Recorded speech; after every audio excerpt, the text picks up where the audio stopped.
నైరుతి రుతుపవనాల ప్రభావంతో దేశవ్యాప్తంగా భారీ వర్షాలు కురుస్తున్నాయి. ఎడతెరిపి లేకుండా కురుస్తున్న వర్షాలతో ఉత్తరాది, ఈశాన్య రాష్ట్రాలు ఆగమాగమవుతున్నాయి. అయితే మరో 3 రోజుల పాటు పలు రాష్ట్రాల్లో భారీ నుంచి అతి భారీ వర్షాలు కురిసే అవకాశం ఉందని హెచ్చరించింది ఐఎండీ.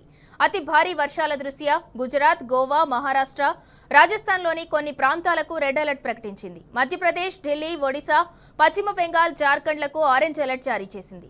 గుజరాత్, మహారాష్ట్ర మత్స్యకారులు సముద్ర తీరాలకు వెళ్లొద్దని సూచించింది.